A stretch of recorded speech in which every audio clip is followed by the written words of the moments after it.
शिवाजी महाराजांचा राज्याभिषेक होऊच शकत नाही. हे होणे कठीण आहे. ब्राह्मणांनी नकार दिला. ही आहेत शिवरायांना भेटलेल्या, शिवरायांना ओळखणाऱ्या एका अधिकाऱ्याच्या समकालीन पत्रातील राज्याभिषेकाच्या वर्णनातील 3 वाक्ये. पण यातील कोणते वाक्य कुणाचे हे समजले की या संपूर्ण उतार्याचे मर्म उघड होते. आणि याहूनही महत्त्वाचे म्हणजे या पत्रासोबत आणखी 5 समकालीन व्यक्तींची शिवराज्याभिषेकाची वर्णने समोर आली की शिवराज्याभिषेकाला ब्राह्मणांनी विरोध केला होता का, या प्रश्नाचे थेट उत्तर मिळते. आणि हे उत्तर काय आहे ते पाहूयात, अर्थात नेहमीप्रमाणेच पुराव्यानिशी. नमस्कार इतिहास मित्रांनो. छत्रपती शिवाजी महाराजांच्या राज्याभिषेकाबाबतचा एक ज्वलंत आणि अजूनही धुमसणारा विषय म्हणजे महाराजांच्या राज्याभिषेकाला ब्राह्मणांनी केलेला विरोध. आणि हा विरोध किती टोकाचा, द्वेषपूर्ण आणि जहरी होता याची कानावर पडणारी तसेच पब्लिकली रेकॉर्ड झालेली वाक्ये सांगतो. ब्राह्मणांनी महाराजांना शूद्र ठरविले आणि शूद्राला राज्याभिषेकाचा अधिकारच नाही असे सांगितले. राज्याभिषेक समारंभात एका ब्राह्मणाने म्हणजे गागाभट्टांनी त्यांच्या पायाच्या अंगठ्याने महाराजांच्या कपाळावर टिळा लावला. स्वतःचे पाय धुतलेले पाणी महाराजांना प्यायला लावले. मोरोपंत पिंगळे महाराजांना म्हणाले, सर्व ब्राह्मणांचा आणि धर्मपंडितांचा तुमच्या अवैध बेकायदेशीर राज्याभिषेकाला एकमुखी विरोध आहे. यामुळे तुम्ही अभिषिक्त राजा होण्याचे स्वप्न पाहणे बंद करा. अण्णाजी दत्तो महाराजांना म्हणाले, तुम्ही अफजल खानाचा वकील कृष्णाजी भास्कर याला मारून ब्रह्महत्येचे पाप केले आणि ब्रह्महत्येच्या पापाला प्रायश्चित्तच नाही. त्यामुळे तुम्ही राज्याभिषेकाला पात्र नाही. उभ्या आयुष्यात तुम्ही कधीच सिंहासनावर बसू शकत नाही. मोरोपंत पिंगळे शिवरायांच्या तोंडावर शूद्राच्या हाताखाली काम करण्याची नामुष्की व्यक्त करीत असे. स्वार्थनिष्ठ मंत्री धर्माच्या नावाखाली स्वैराचार करीत होते. शिवराज्याभिषेकामुळे त्यांना आपल्या जन्मजात स्वातंत्र्याला धोका उत्पन्न होत असल्याची जाणीव झाली. गागाभट्टाला समजले होते की खुद्द शिवरायांचा मुख्य प्रधान मोरोपंत पिंगळे हा शिवरायांना क्षत्रिय मानण्यास तयारच नव्हता. आणि सर्वात कहर म्हणजे महाराजांच्या ब्राह्मण मंत्र्यांनी शिवरायांचा राज्याभिषेक होऊ द्यायचाच नाही. राज्याभिषेक झालाच तर आपल्यातलाच एखादा म्होरक्या म्हणजे उच्च पदस्थ ब्राह्मण गादीवर बसवायचा असा जहरी प्लॅन शिजवला होता. ही वाक्य ऐकल्यानंतर प्रत्येकाच्या डोक्यात असह्य संतापाची तिडीक सनकेल. आणि ही वाक्य खरी आहेत का, याला पुरावे काय आहेत ते जाणून घेण्याची तीव्र इच्छा उफाळून येईल. तसे तर शिवराज्याभिषेकाच्या संपूर्ण घटनेबाबत इतर अनेक महत्त्वाचे प्रश्न अजूनही अनुत्तरित आहेत. पण हे विषय तात्पुरते बाजूला ठेवून फक्त शिवराज्याभिषेकाला ब्राह्मणांचा विरोध हा एकच विषय या व्हिडिओत सादर होतो आहे. खरे तर या एका विषयाच्या पोटात 3 महत्त्वाचे प्रश्न आहेत. यातील पहिला प्रश्न म्हणजे शिवरायांचा राज्याभिषेक होऊच शकत नाही हे एका समकालीन पुराव्यात आलेले अत्यंत महत्त्वाचे असे वाक्य कुणाचे आहे? गागाभट्टांचे की महाराष्ट्रातील विद्वान ब्राह्मणांचे, महाराजांच्या ब्राह्मण मंत्र्यांचे की आणखी कुणाचे? दुसरा महत्त्वाचा प्रश्न आहे, महाराजांच्या राज्याभिषेकाला विरोध नेमका कुणी केला? रायगडावर आलेल्या ब्राह्मणांनी केला की अण्णाजी दत्तो, मोरोपंत पेशवे या ब्राह्मण मंत्र्यांनी केला की महाराष्ट्रातील सगळ्याच ब्राह्मणांनी केला? तिसरा प्रश्न म्हणजे याच विषयावर तब्बल 6 समकालीन व्यक्तींच्याच लिखाणातून समोर येणारे पुराव्यानिशीचे वास्तव काय आहे? या 3ही प्रश्नांची थेट पुराव्यानिशीची उत्तरे शिवराज्याभिषेकाला ब्राह्मणांचा विरोध हा विषय अगदी स्वच्छ आणि स्पष्ट करतील. या पुराव्यांमध्ये शिवराज्याभिषेकाची एकूण 6 समकालीन व्यक्तींची शिवराज्याभिषेकाची वर्णने आहेत. आणि शिवराज्याभिषेकाला ब्राह्मणांनी विरोध केला होता म्हणून यातील फक्त एकच वर्णन आपल्याला सांगितले जाते. आजचा हा व्हिडिओ थोडा मोठा असला तरी तो शिवराज्याभिषेकासारख्या महत्त्वाच्या प्रसंगात ब्राह्मणांनी विरोध केला होता का या विषयावर असल्यामुळे तो तुम्ही कुठेही स्किप न करता पुराव्यांमधील प्रत्येक वाक्य व्यवस्थितपणे ऐकत अगदी शेवटपर्यंत पाहिला पाहिजे.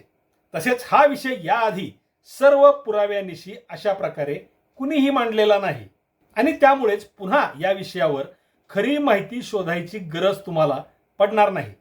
मुख्य विषयाला सुरुवात करण्यापूर्वी 2 महत्त्वाच्या बाबी आधीच सांगून ठेवतो. सध्याच्या जातीयवाद फोफावलेल्या परिस्थितीत आणि त्यातल्या त्यात कट्टर ब्राह्मण द्वेष आणि कट्टर ब्राह्मण प्रेम असल्या वेगवेगळ्या आणि कायमस्वरूपी फिक्स नंबरच्या चष्म्यातून शिवकालीन घटनांकडे जे बघतील त्यांना दिसणारे दृश्य हे नक्कीच विकृत, डिस्टॉर्टेड, दिशाभूल करणारे आणि भ्रामकच असेल. दुसरी महत्वाची बाब म्हणजे शिवरायांच्या राज्याभिषेकाला ब्राह्मणांचा विरोध. या बाबीचा पुरावा अंतर्भूत असणाऱ्या त्या संपूर्ण पत्रातील आपण फक्त राज्याभिषेकाला ब्राह्मणांचा विरोध याच बाबतीतील सर्व मजकूर पाहणार आहोत, कारण तोच तर आपल्या या व्हिडिओचा मुख्य विषय आहे. त्याच पत्रातील दुसरा एक विषय आहे राज्याभिषेक समारंभातील विविध विधी आणि या प्रत्येक विधीनंतर महाराजांनी दान, दक्षिणा, खैरातीवर केलेला खर्च. या खर्चामुळेच ब्राह्मणांनी धार्मिक विधीच्या नावाखाली महाराजांकडून प्रचंड मोठ्या रकमा उकळून स्वतःच्या तुंबड्या भरल्या आणि महाराजांना हे सर्व नाइलाजाने मनात नसताना करावे लागले. त्यामुळे महाराजांच्या मनाला असह्य वेदना झाल्या. तसेच धार्मिक विधींच्या नावाखाली महाराजांचा ब्राह्मणांकडून अपमान केला गेला.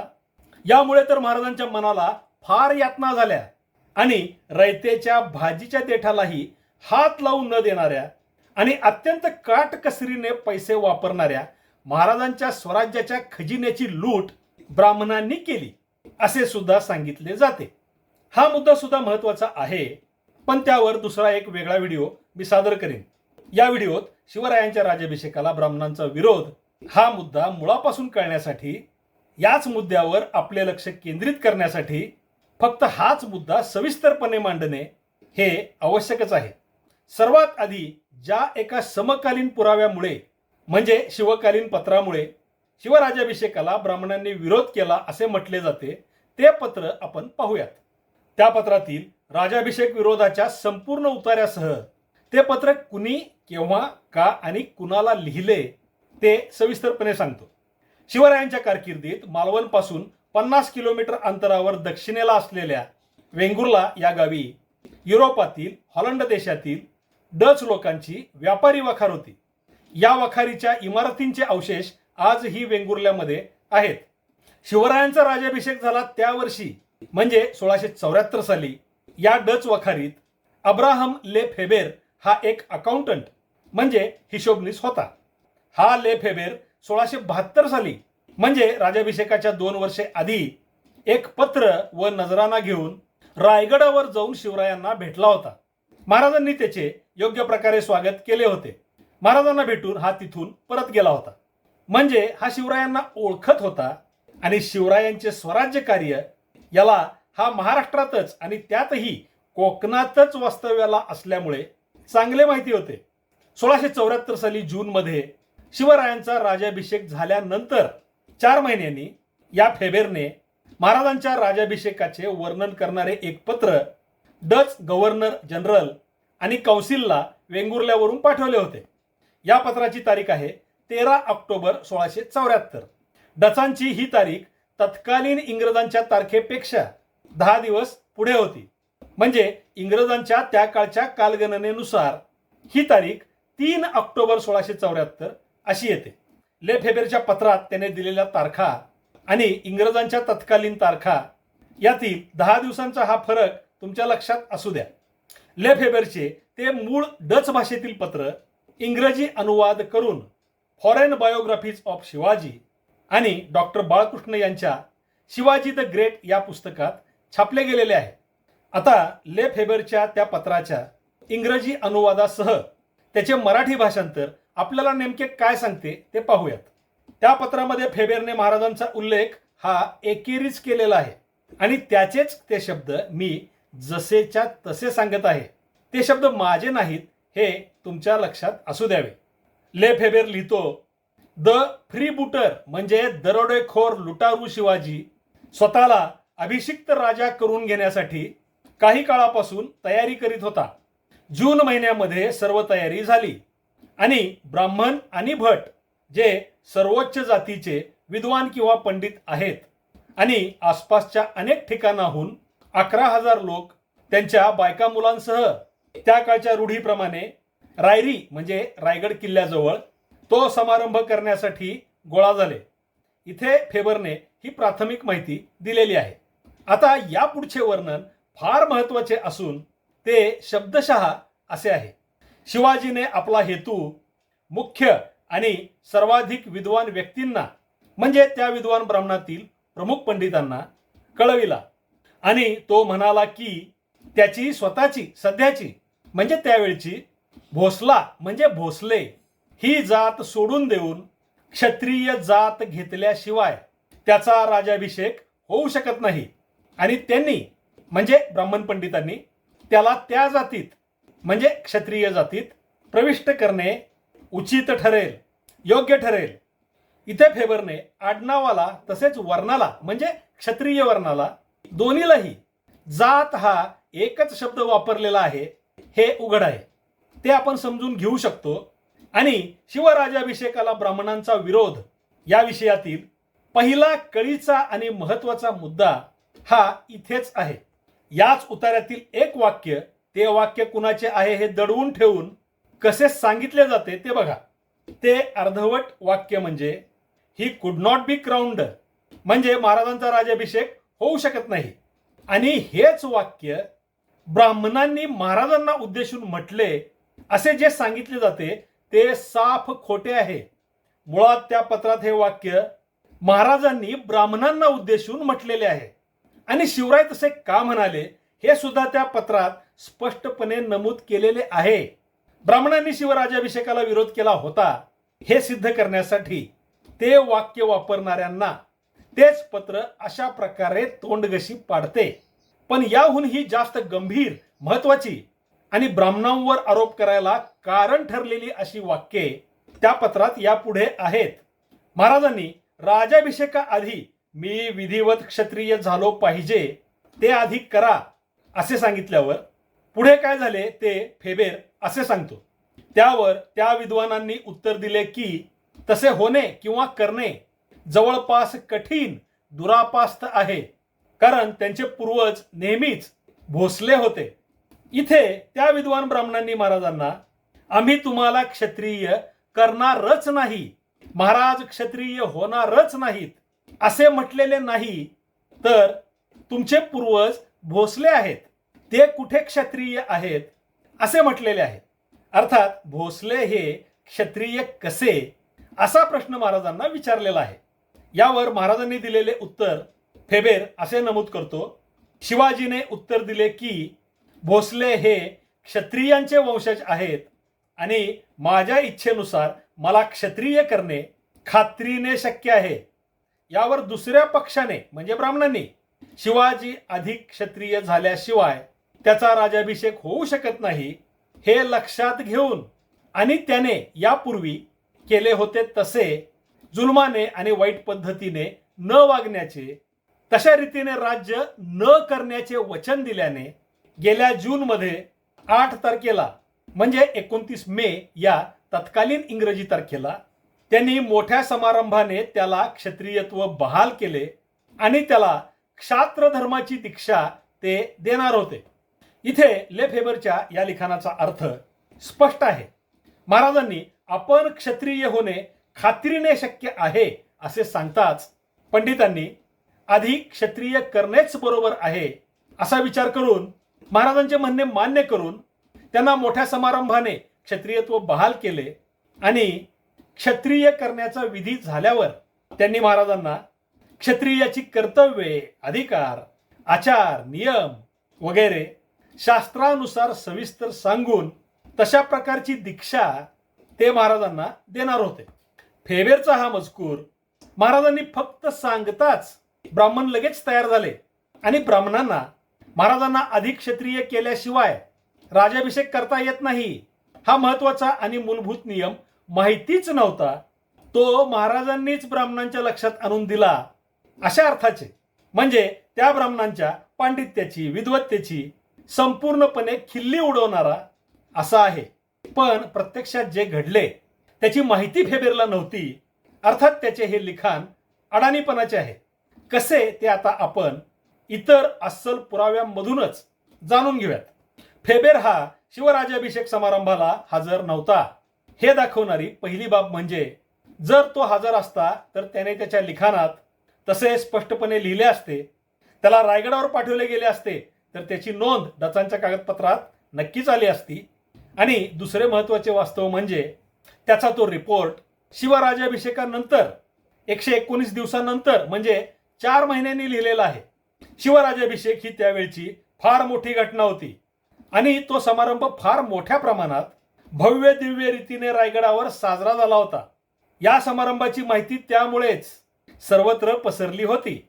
ती माहिती संकलित करून फेबेरने त्याचा तो वृत्तांत त्याच्या स्वतःच्या कल्पनेनुसार लिहिलेला आहे. हे यापुढील अस्सल पुरावे पाहिल्यानंतर आपल्या समोर उघड होणार आहे. आता त्या इतर 5 व्यक्ती कोण ते पाहूयात. यातील पहिली व्यक्ती म्हणजे शिवरायांच्या पदरचे एक अधिकारी कृष्णाजी अनंत सभासद. त्यांनी लिहिलेले शिवचरित्र सभासद बखर या नावाने ओळखले जाते. ही बखर शिवरायांच्या निधनानंतर 14 ते 17 वर्षांनी लिहिलेली असली तरी कृष्णाजी अनंत हे त्यापूर्वीपासून महाराजांच्या राजमंडळाचे सभासद म्हणजे सदस्य असल्याने ते स्वराज्यातील पुरातन आणि माहितगार अधिकारी होते.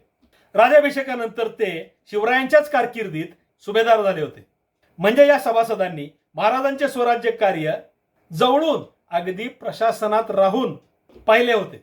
त्यामुळेच त्यांनी लिहिलेली सभासद बखर ही शिवचरित्रावरील एकूण 8 बखरींमध्ये सर्वोच्च महत्वाची बखर मानली जाते. कृष्णाजी अनंत हे राजमंडळाचे सभासद असल्याने ते राजाभिषेकाला उपस्थित असणारच आणि जरी नसले तरी ते शिवस्वराज्यातील खुद्द महाराजांच्या पदरचे अधिकारी असल्याने राजाभिषेकाचा वास्तव वृत्तांत त्यांना माहिती असणार हे तर उघडच आहे. सभासद बखरीसारखीच आणखी एक बखर म्हणजे शिवरायांचे मंत्री दत्ताजी त्रिमल वाक्यनवीस यांनी लिहिलेली 91 कलमी बखर. हे दत्ताजी त्रिमल राजाभिषेकावेळी रायगडावर उपस्थित होते आणि त्याच वेळी महाराजांनी त्यांना अष्टप्रधान मंडळातील मंत्री हे पद दिले होते. तिसरी व्यक्ती म्हणजे शिवराज्याभिषेकाचा संपूर्ण विधी पार पाडणारे गागा भट्ट. गागा भट्टांनी शिवराज्याभिषेकाच्या संपूर्ण विधीतील प्रत्येक विधी कोणत्या दिवशी कोणत्या मुहूर्तावर कसा करायचा ते आधीच शिवराज्याभिषेक प्रयोग आणि तुला पुरुष दान हे ग्रंथ लिहून निश्चित केले होते. चौथी व्यक्ती आहे इंग्रजांचा वकील हेनरी ऑक्झेंडन. हा शिवराज्याभिषेकावेळी रायगडावरच होता आणि त्याने लिहिलेले त्या समारंभाचे रोजचे वर्णन हे प्रत्यक्षदर्शी वर्णन असल्याने ते महत्वाचे आहे. ऑक्झेंडनचे हे वर्णन ऑक्झेंडन डायरी या नावाने प्रसिद्ध झालेले आहे. शेवटची 5वी व्यक्ती तर आपल्या मुख्य विषयाच्या दृष्टीने फार जास्त महत्वाची आहे. मात्र या व्यक्तीच्या लिखाणाकडे साफ दुर्लक्ष केले गेले आहे. ही व्यक्ती शिवरायांच्या राज्याभिषेकावेळी रायगडावर उपस्थित होती. त्यावेळी शिवरायांना प्रत्यक्ष भेटली होती. ही व्यक्ती एक विद्वान पंडित होती आणि सर्वात महत्वाचे म्हणजे शिवरायांचा दुसरा राज्याभिषेक विधी याच व्यक्तीने केला होता. या व्यक्तीचे नाव आहे निश्चलपुरी गोसावी आणि शिवराजाभिषेक कल्पतरू या ग्रंथात निश्चलपुरींनी केलेल्या दुसऱ्या राज्याभिषेक समारंभाचे त्यातील विधींचे वर्णन दिलेले आहे. आणि त्याचबरोबर गागा भट्टांनी केलेल्या 6 जूनच्या पहिल्या राज्याभिषेकाबाबत सुद्धा त्यामध्ये माहिती दिलेली आहे. निश्चलपुरींचे लिखाण महत्वाचे का आहे ते या सर्व बाबींवरून आपल्याला सहज कळते. आता आपण फेबेरचे ब्राह्मण विरोधाचे वर्णन आणि त्याच मुद्द्यावरील या 5 समकालीन व्यक्तींचे लिखाण यातून शिवराज्याभिषेकाला ब्राह्मणांचा विरोध हा विषय कशा प्रकारे उलगडत जातो ते पाहूया. फेबेरने लिहिले आहे की महाराजांनी स्वतःच आधी भोसले हे क्षत्रियांचेच वंशज आहेत म्हणून मी म्हणतो तसे खात्रीने करता येते असे सांगताच ब्राह्मण पंडितांनी महाराजांचे म्हणणे बरोबर आहे असा विचार करून त्यांना विधिवत क्षत्रिय केले आणि त्यानंतर ते महाराजांना क्षात्र धर्माची दीक्षा देणार होते. हे झाले आपण आधीच पाहिलेले फेबरचे लिखाण.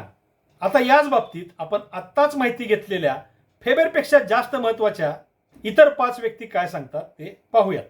महाराजांच्या क्षत्रियत्वाबद्दल सभासद बखर असे सांगते, याकरिता मराठा राजा छत्रपती व्हावा असे चित्तात आणिले आणि ते राजियासही मानिले. अवघे मातबर लोक बोलावून आणून विचार करिता सर्वांचे मनास आले. तेव्हा भट गोसावी म्हणजे गागाभट्ट म्हणू लागले की तख्ती बसावे. तेव्हा राजियाचे वंशाचा शोध करिता राजे शुद्ध क्षत्रिय शिसोदे उत्तरेहून दक्षिणेस एक घराने आले. तेच राजियाचे घराणे असे शोधिले.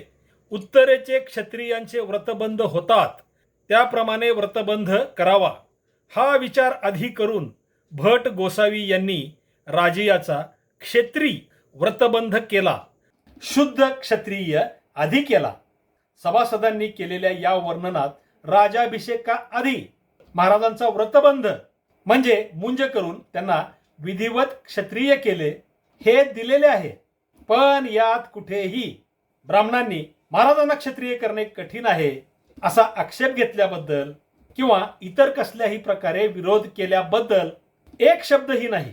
91 कलमी बखरीमध्ये त्यानंतर रायगडास वेदमूर्ती राजश्री गंगभट्ट म्हणजे गागाभट्ट व समस्त ब्राह्मणांनी राजे स्वामीचे मुंजी बंधन विधियुक्त केले, पट्टाभिषेक करून सिंहासनारूढ केले, ते समयापासून छत्रपती केले असा मजकूर आहे.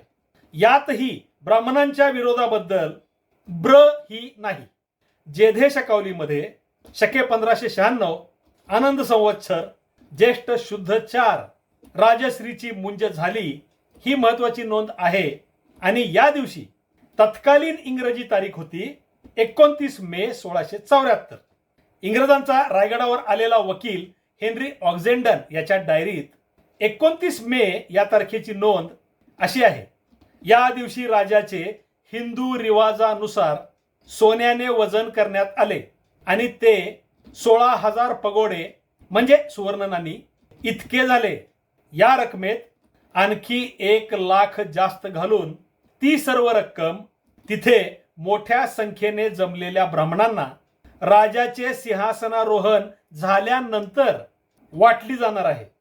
हेनरी ऑक्झेंडनच्या फक्त याच वर्णनात नव्हे तर संपूर्ण शिवराज्याभिषेक समारंभाच्या वर्णनात सुद्धा कुठेही ब्राह्मणांनी महाराजांना कोणत्याही बाबतीत क्षुल्लक सुद्धा विरोध केल्याबद्दल एक शब्दही नाही. आता पुढचा पुरावा. राजाभिषेकासाठी गागाभट्ट रायगडावर फेब्रुवारी 1674 मध्येच आले होते. याचा पुरावा आपण पुढे पाहणारच आहोत. राजाभिषेकाच्या आणि त्या आधीच्या तसेच नंतरच्या सर्व विधींचे प्रमुखत्व त्यांच्याकडेच होते. हा संपूर्ण समारंभ कसा करायचा हे सांगणारी श्री शिवराजाभिषेक प्रयोग ही संहिता गागाभट्टांनी मार्च मध्येच तयार केली होती. तसेच तुला पुरुष दान या विधीसाठी वेगळी स्वतंत्र पोथी सुद्धा लिहिली होती. हे सर्व लिखाण अर्थातच राजाभिषेकापूर्वी 2-2.5 महिने आधीच पूर्ण झाले होते. राजाभिषेकासारख्या क्वचितच होणाऱ्या फार मोठ्या अनेक विधी असलेल्या आणि बरेच दिवस चालणाऱ्या समारंभाची सर्व पूर्वतयारी करण्यासाठी इतका काळ आवश्यकच होता आणि नेमके काय कधी करायचे हे निश्चित केल्याशिवाय तो समारंभ सुरळीतपणे पार पाडता येणे शक्य नव्हते हे आपण सहज समजू शकतो. याचा अर्थ महाराजांची मुंज कोणत्या दिवशी करायची हे दिवस मुहूर्त वगैरे सर्व पाहून आधीच ठरविण्यात आले होते. म्हणजे फेबेर म्हणतो त्याप्रमाणे राजांना क्षत्रिय करणे हा अचानक उद्भवलेला आणि वादाचा ठरलेला असा विषय नव्हताच. हा महत्वाचा मुद्दा इथे समोर येतो. आता शेवटचा आणि सर्वात महत्वाचा पुरावा आहे निश्चलपुरी गोसावींचा. आपण आता पाहणार असलेली वाक्ये निश्चलपुरींची आहेत आणि ती अशी आहेत.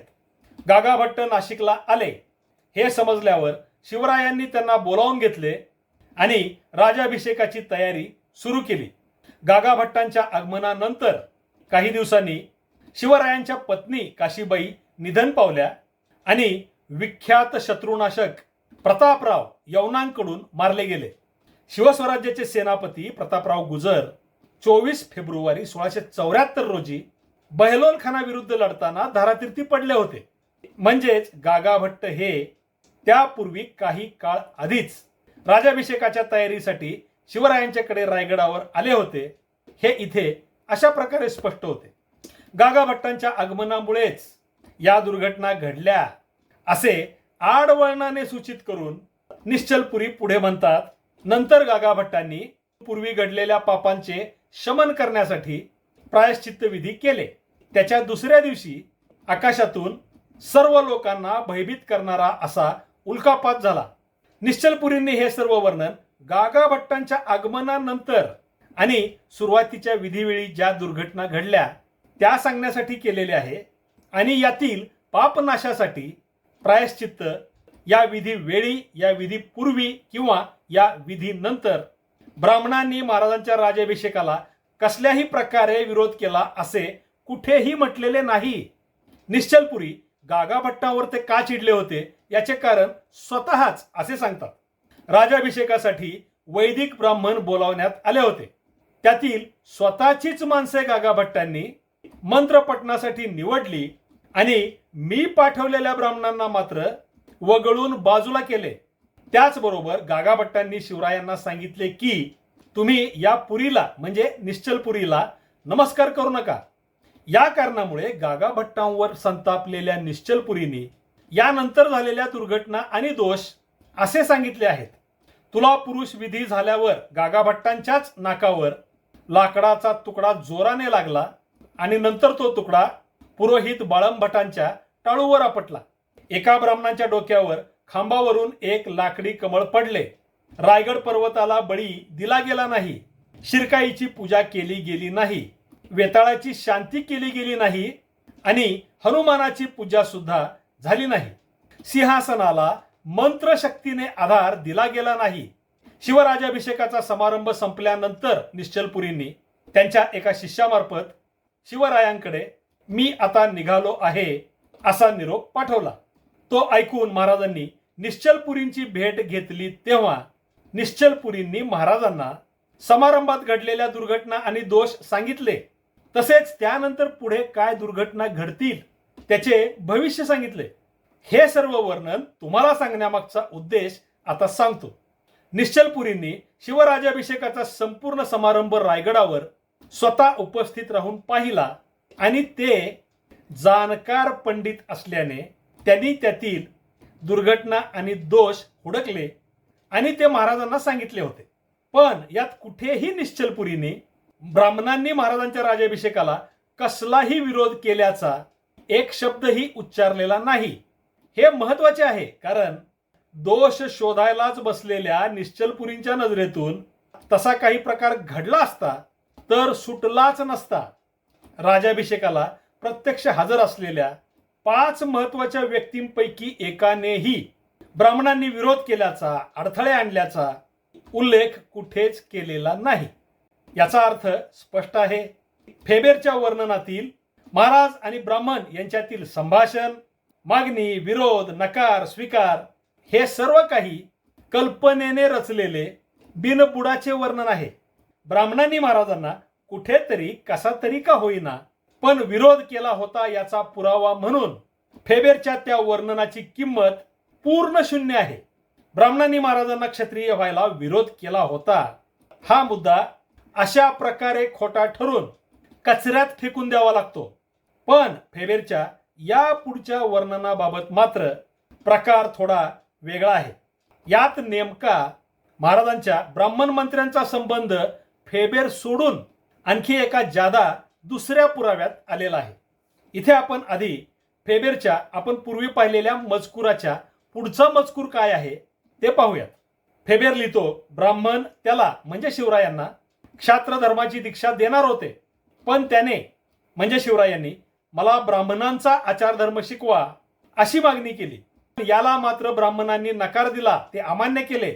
पण त्यांच्यातीलच एका प्रमुखाने ते स्वीकारले, सहमती दिली, मान्य केले आणि महाराजांनी त्याला 7000 पगोडे म्हणजे सुवर्ण नाणी बक्षीस दिली.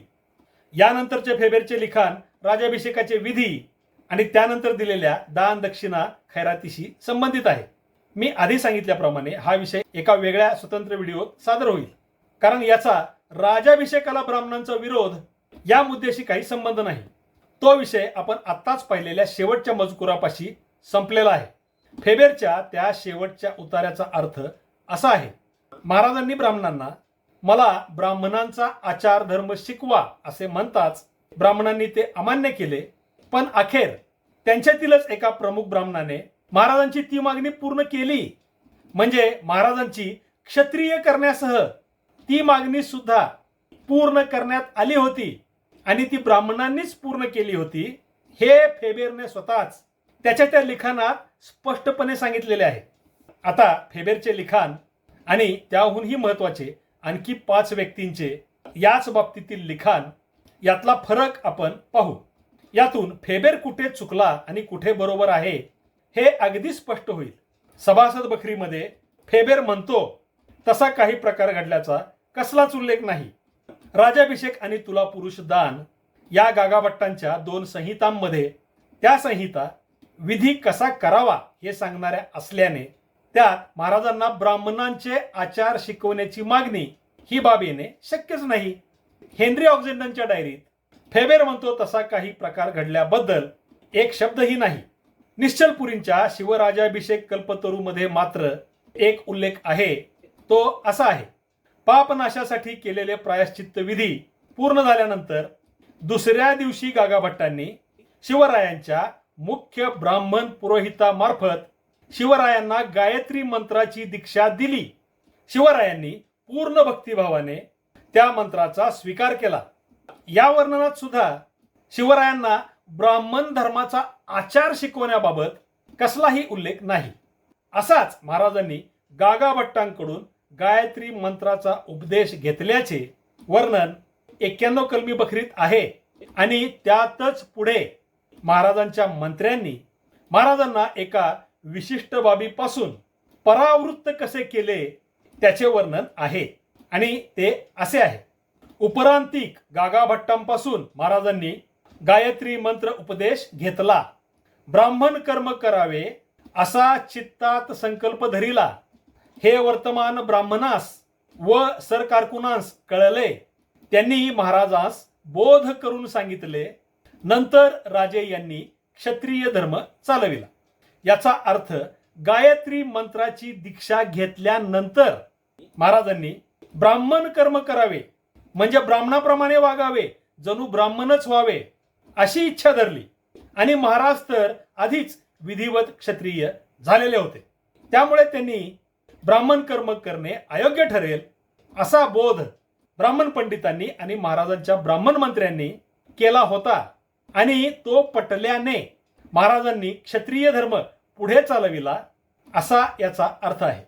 यात ब्राह्मणांनी आणि ब्राह्मण मंत्र्यांनी महाराजांच्या क्षत्रिय होण्याला किंवा महाराजांच्या राज्याभिषेकाला विरोध केल्याचा उल्लेख कुठेही नाही.